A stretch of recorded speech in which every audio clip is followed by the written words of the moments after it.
Ladies and gentlemen, we're about to begin. Please take your seats now.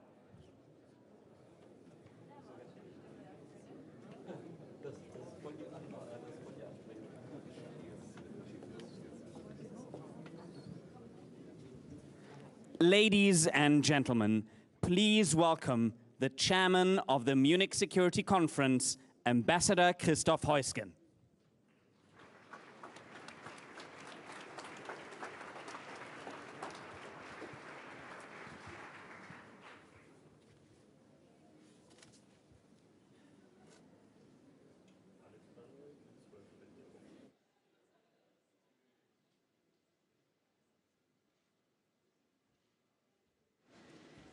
Excellencies, ladies and gentlemen, it's now my pleasure and honor to welcome the Vice President of the United States, Kamala Harris.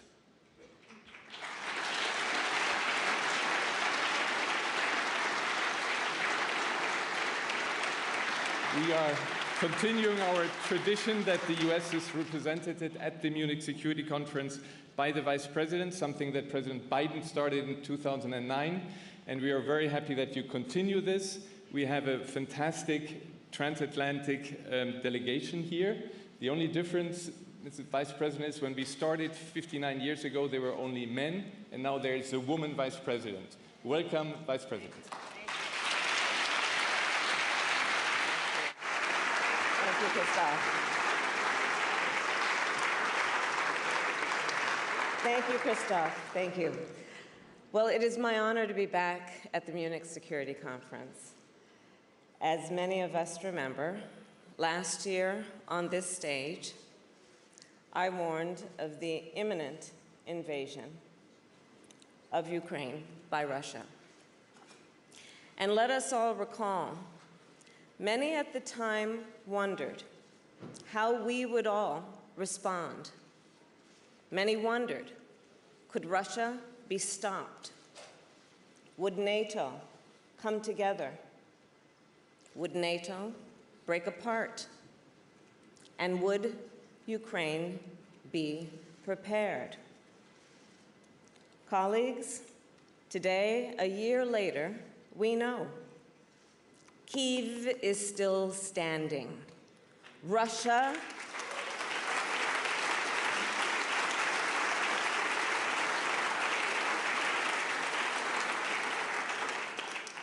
is weakened. The transatlantic alliance is stronger than ever.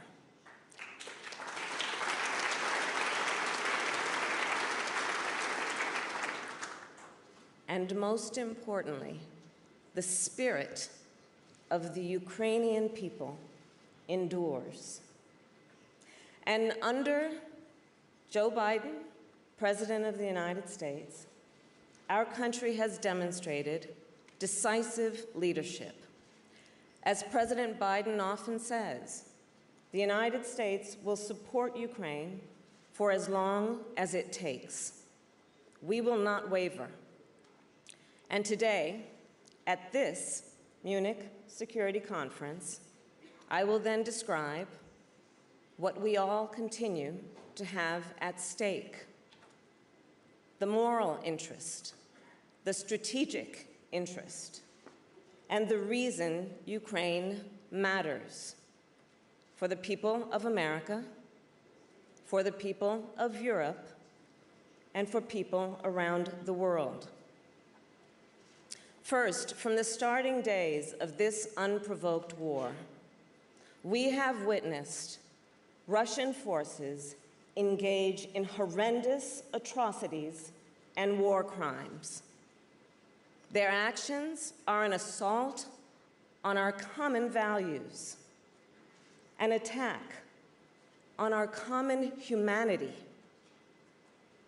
And let us be clear, Russian forces have pursued a widespread and systemic attack against a civilian population. Gruesome acts of murder, torture, rape, and deportation. Execution-style killings, beatings, and electrocution. Russian authorities have forcibly deported hundreds of thousands of people from Ukraine to Russia, including children. They have cruelly separated children from their families. And we've all seen the images of the theater in Mariupol, where hundreds of people were killed. Think of the image of the pregnant mother who was killed following a strike at a maternity hospital where she was preparing to give birth. Think of the images of Bucha, civilians shot in cold blood, their bodies left in the street. The jarring photograph of the man who was riding his bike. Think of the 4-year-old girl who the United Nations recently reported was sexually assaulted by a Russian soldier. A 4-year-old child.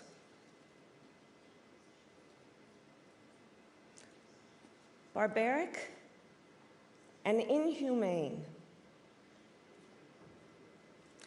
Long before I was Vice President of the United States, I spent the majority of my career as a prosecutor, beginning as a young lawyer in the courtroom and later running the California Department of Justice. I know firsthand the importance of gathering facts and holding them up against the law. In the case of Russia's actions in Ukraine, we have examined the evidence. We know the legal standards. And there is no doubt these are crimes against humanity.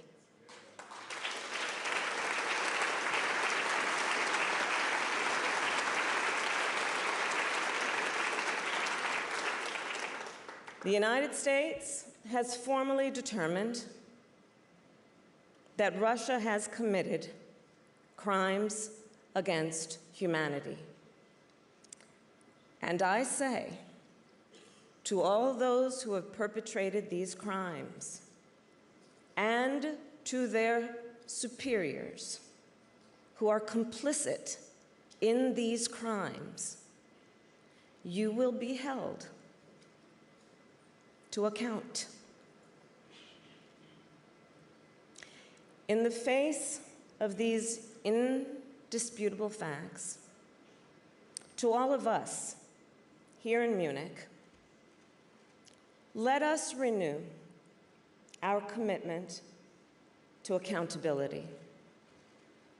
Let us renew our commitment to the rule of law. As for the United States, we will continue to support the judicial process in Ukraine and international investigations, because justice must be served. Let us all agree, on behalf of all the victims, both known and unknown, justice must be served. Such is our moral interest. We also have a significant strategic interest. The fight in Ukraine has far-reaching global ramifications. No nation is safe in a world where one country can violate the sovereignty and territorial integrity of another.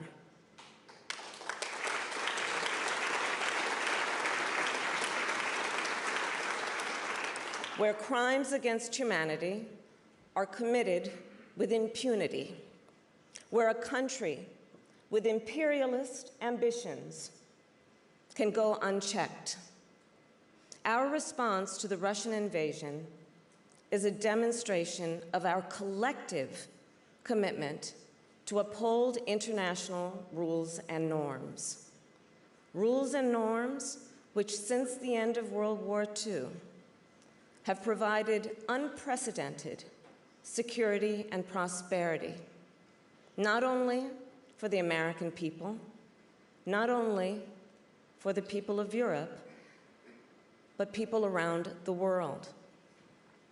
Principles that state that sovereign nations have a right to peacefully exist, that borders must not be changed by force, that there are inalienable human rights which governments must respect, and that the rule of law must be preserved. Indeed, this moment has tested our willingness to defend and uphold these rules and norms. And we have remained strong, and we must stay strong. Because if Putin were to succeed with his attack on these fundamental principles, other nations could feel emboldened to follow his violent example. Other authoritarian powers could seek to bend the world to their will through coercion, disinformation, and even brute force. The international order upon which we all rely could be at risk. So in the interest of global security and prosperity, one of our defining missions is to uphold international rules-based order. And nations around the world agree. Consider, more than 140 countries voted at the United Nations to condemn Russia's aggression and to support Ukraine's sovereignty and territorial integrity in defense of the core principles of the UN Charter. Of course, we have also seen nations like North Korea and Iran send weapons in support of Russia's brutal war. We are also troubled that Beijing has deepened its relationship with Moscow since the war began. Looking ahead, any steps by China to provide lethal support to Russia would only reward aggression, continue the killing, and further undermine a rules-based order. Again, the United States will continue to strongly support Ukraine, and we will do so for as long as it takes. The American people, you see, are in awe of the resolve of the people of Ukraine, in awe of their resilience and righteousness, their willingness to fight for freedom and liberty. and the extraordinary tenacity and leadership of President Zelensky. In fact, joining me in Munich are distinguished members of the United States Congress, Republicans and Democrats, members of the House of Representatives and the United States Senate. And they are here together because they understand the stakes. The leadership of these members has been vital to America's support of Ukraine. And President Biden and I know that their support for Ukraine will continue. We also know Ukraine will continue to be supported by a united transatlantic community.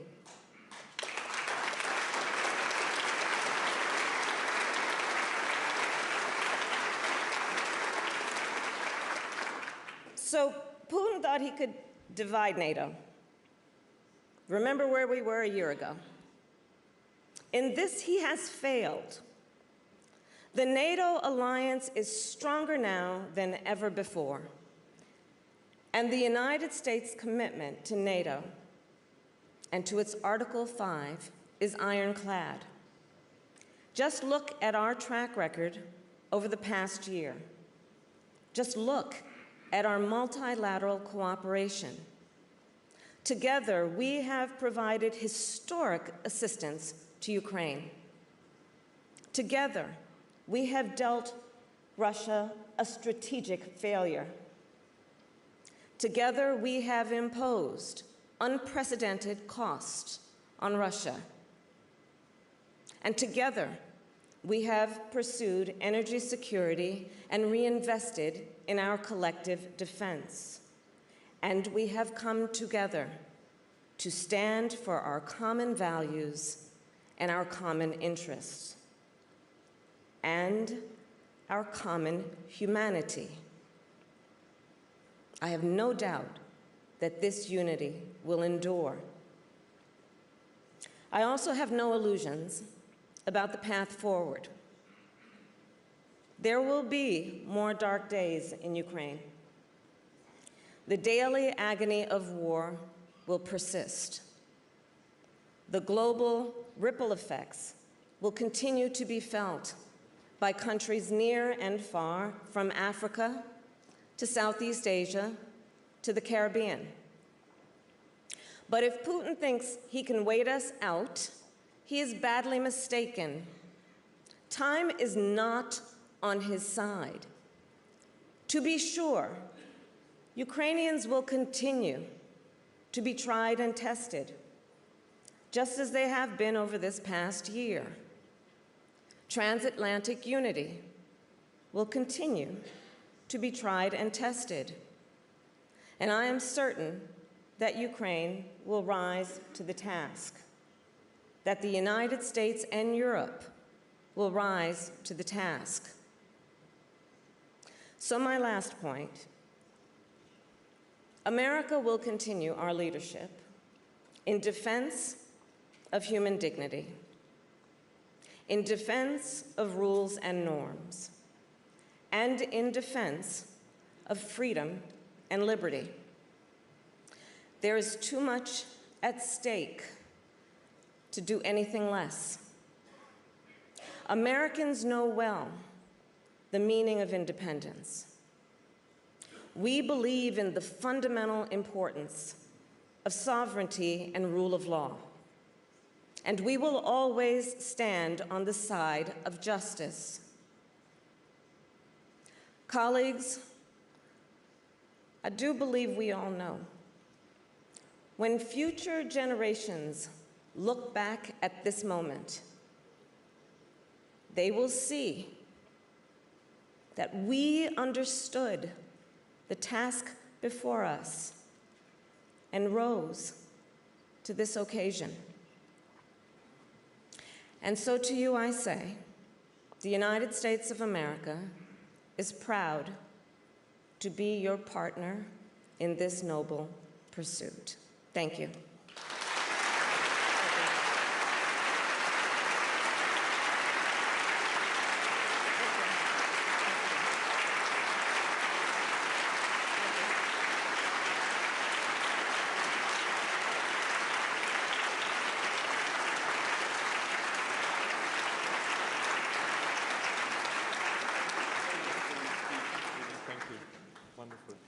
Go.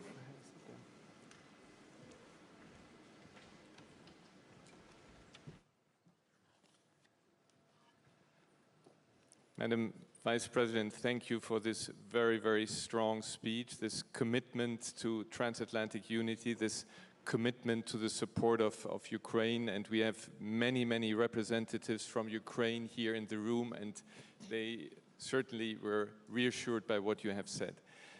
Let me ask you, you confirmed this US support, but we all know next year the United States will enter into an election campaign. We are in a democracy. We know which side of the aisle the result will be. How sure are you that, how certain are you that what you have said, that Putin, who wants to wait us out, that in the end he will not succeed? Thank you, Christoph. As I said, I believe, and I believe the American people understand the stakes.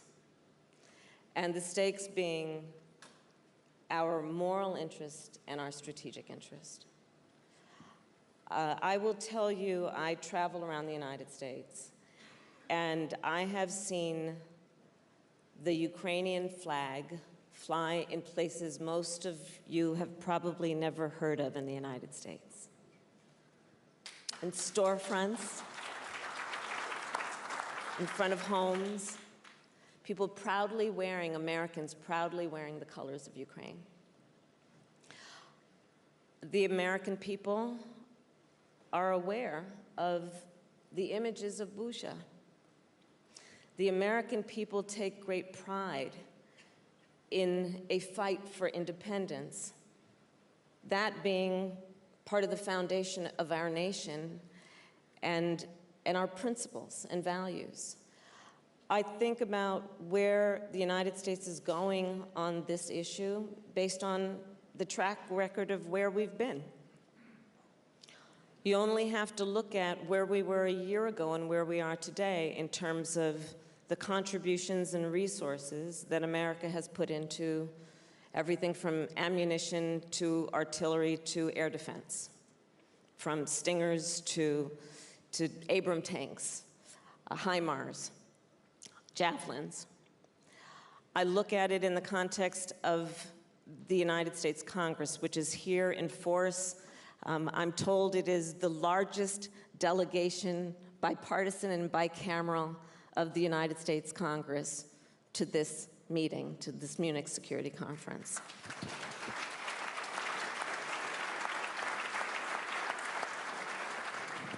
And how forward the United States Congress, in a bipartisan way, has been in terms of the track record of our support just over the last year, not to mention it's a technical term called an omnibus in our budgetary processes. But at the end of last year, dedicating another $45 billion for this upcoming year to support Ukraine.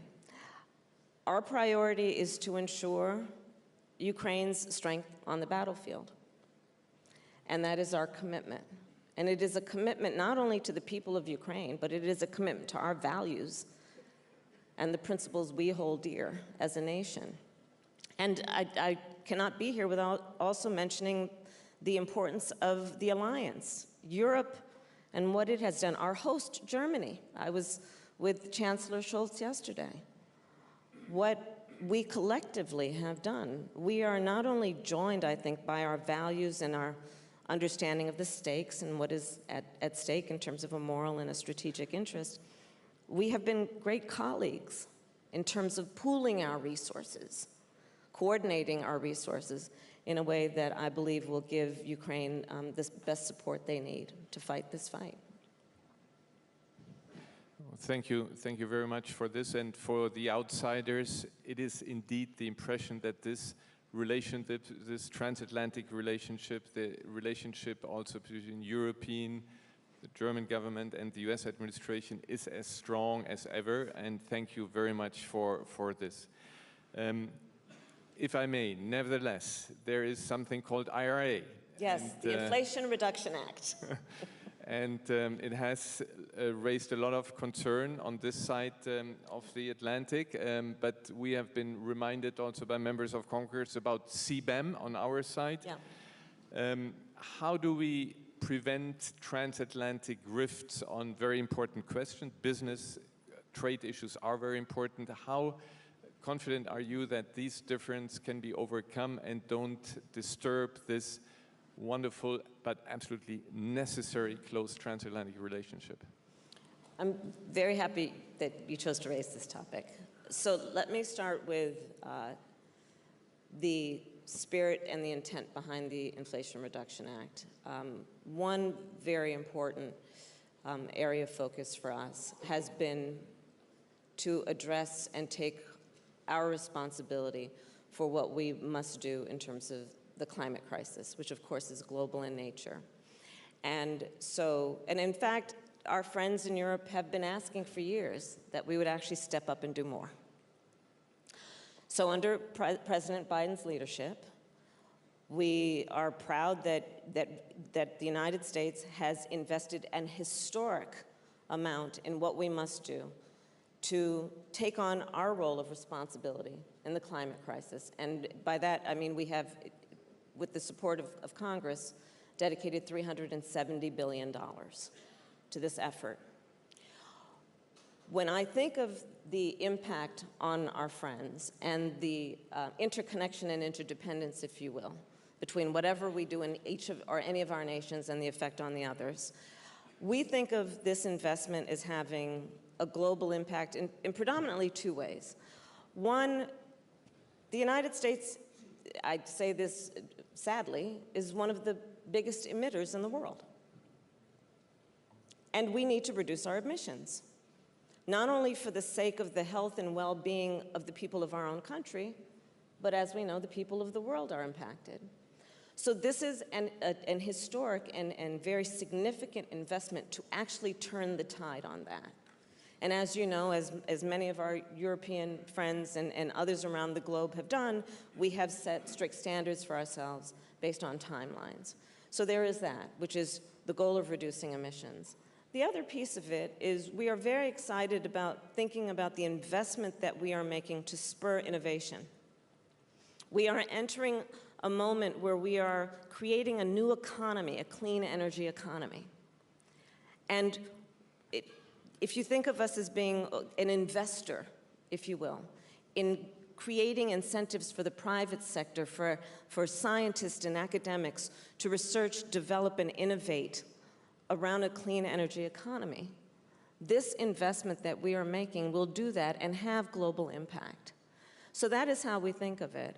But to your point, there are also issues that we need to address and do that in close consultation with our friends around the world. We have created a task force, the United States EU task force, closely coordinating and in consultation around working out some of the specific concerns. And those conversations are continuing. I met with President Macron yesterday and Chancellor Scholz, and I think we are seeing some progress there, and the work will continue. No, thank you for this reaffirmation, because we don't need this quarrels at that time. If time allows, one last question, if I may. This Munich Security Conference is, of course, dedicated to Ukraine, to the support of Ukraine, to confirm the transatlantic alliance, but we have widened the participation this year. We have invited a record number of representatives from the so-called Global South, because while we have this unity between us, when you talk to representatives of the Global South, and we had them on the podium this morning, you see that many countries sit on the fence. They see this as kind of a continuation of the conflict between US and Russia, or NATO and EU and European countries and Russia, and they feel the consequences, and they want to get it over with. They have an equidistant position there, and while we had, and you pointed to the 141 votes, but when you talk to important partners in the Global South, said they abstain. They say, get it over with. We don't want to take one side. And The point we're making, of course, is this is not East-West. This is about the rules-based internal, the rule of law that you mentioned. But we have to do some convincing because our track record is also not the best. So what can we do also together to win over those countries that continue to sit on the fence? Well, we have to treat them as partners. And you and I talked about this briefly as we were walking in, and I thanked you, and I will thank you in front of the Friends for bringing this issue to the stage and making it a part of the agenda for this conference. I agree it is an important subject. And I have met with many African leaders, leaders in the Caribbean, CARICOM in Southeast Asia, and what I believe is that they are right to want to make sure their voices are heard on every level on this topic, including the impact to their nations. You look at, for example, African nations and what Russia's aggression in Ukraine has meant in terms of food insecurity, energy insecurity. And these are nations, as we know, that are great importers of food and energy. So when the supply decreases, it has a significant impact on their nations. So I think it is important for us to recognize the impact that Russia's war has had on these nations. I think of it in the context of what we must do to also, on the previous discussion, consider the impact to the climate crisis, on those nations. We are some of the biggest emitters, and the impacts are clear. I meet with CARICOM nations, so island nations in the Caribbean, and they tell me about how they're seeing land erosion, how they are seeing through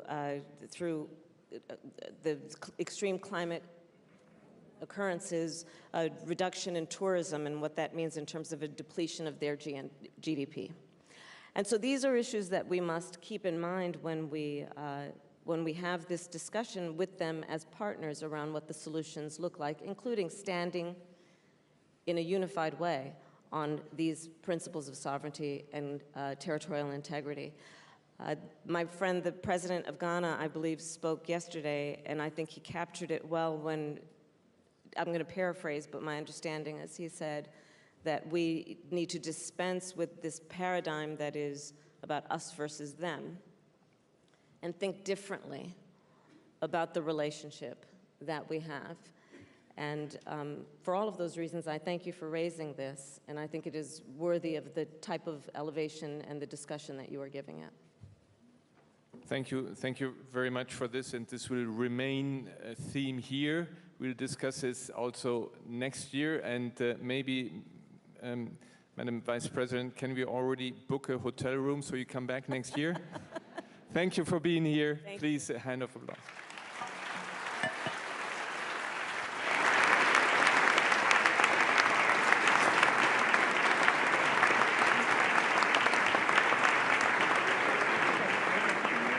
Ladies and gentlemen, the program will continue in a moment.